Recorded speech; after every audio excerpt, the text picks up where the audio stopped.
اللہ تعالیٰ نے کلیئر کہہ دیا ہے، میں نے یہ تاکید کی ہے کہ میرا بھی شکر ادا کرے اور اپنے ماں باپ کا بھی، اور اگر اللہ تعالیٰ اپنے شکر ادا کرنے کی تاکید کے ساتھ ساتھ ماں کو اگلا درجے پہ دے رہا ہے اور ماں کا شکر ادا کرنے کا کہہ رہا ہے، دیٹ ڈیفینیٹلی مینس کہ یہ ایک بہت بڑی بات ہے۔ اس کے اندر ہمیں کچھ چیزیں سمجھنی بہت ضروری ہے۔ اللہ نے یہ نہیں کہا کہ اپنے ماں باپ کی بات مانو، یہ ماں باپ کو بھی سمجھنا بہت ضروری ہے۔ اللہ کا فرمان یہ ہے کہ اپنے ماں باپ کے ساتھ حسن سلوک کرو اور ان کا شکر ادا کرو۔ آپ کے اخلاق ان کے ساتھ بہت پیارے ہونے چاہیے۔ وہ آپ کو کسی بھی قسم کا ایذا بھی کیوں نہ دے رہے ہوں، آپ اس کو برداشت کریں، لیکن شریعت کی چیزیں موجود ہیں، جیسے بھائی ہمارے ماں باپ یہاں شادی کرنا چاہتے ہیں تو کیا اب ہم تو یہاں نہیں کرنا چاہتے؟ تو دیکھیں اس میں آپ کے پاس رائٹ ہے، کیونکہ اللہ کی کتاب موجود ہے، نبی صلی اللہ علیہ وسلم کی حدیث موجود ہے۔ آپ کو پتہ ہے کہ اسلام آپ کو اس میں فیور کر رہا ہے، اسلام کہہ رہا ہے کہ نہیں آپ اپنی مرضی کے مطابق شادی کریں گے، لیکن یہ نہیں کہ آپ 10 سال ریلیشن شپ رکھیں گے اور پھر بیٹھ کے، یا ایک دن ریلیشن شپ رکھیں گے اور پھر بیٹھ کے شادی کریں گے، یہ نہیں طریقہ آپ کو بتایا ہوا ہے۔ پسند کریں شادی کر لیں، دیٹس اٹ، لیکن فیور اسلام آپ کو کر رہا ہے، اس میں آپ نہ مانیں اپنے والدین کی، بدتمیزی اس میں آپ کے پاس کرنے کا رائٹ نہیں۔ اسلام آپ کو فیور کر رہا ہے دنیاوی کاموں میں بھی،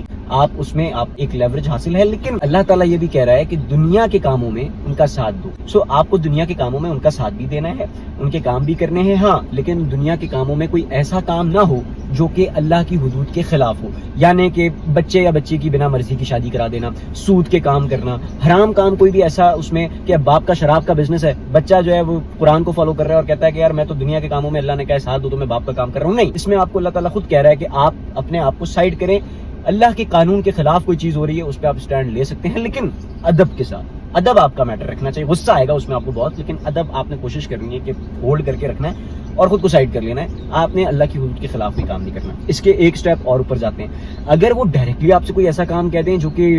جو پلرز ہیں اسلام کے اس کے خلاف ہو، یعنی کہ ہم تو ایک بزرگ سے جا کے مانگتے ہیں، تو آپ کے پاس یہ تو رائٹ ہے کہ آپ ان کے ساتھ چلے جائیں اور وہاں جا کے یہ دعا کرنے لگیں کہ یا اللہ یہ جو بزرگ یہاں پر اس وقت موجود ہیں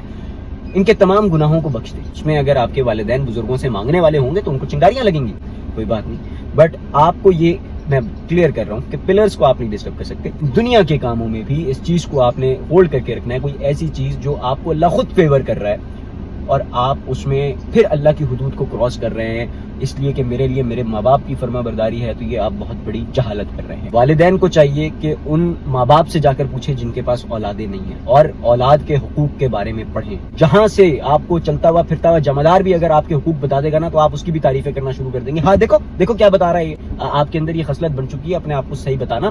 آپ کو قرآن مجید بھی اگر آپ کے حقوق بتا دے اور آپ کو پتا چل جائے نا کہ میرے یہ حقوق ہیں اولاد کے جو میں نے ادا کرنے اور میں اس میں سے صرف ایک شاید یا دو شاید ادا کر رہی ہوں، باقی 98 کو میں نے سائڈ کیا ہوا ہے، تو آپ کو اندر سے چنگاری لگ جائے گی کہ نہیں، نعوذ باللہ، یہ تو قرآن کیسے کہہ سکتا ہے، اور خاص طور پہ مائیں۔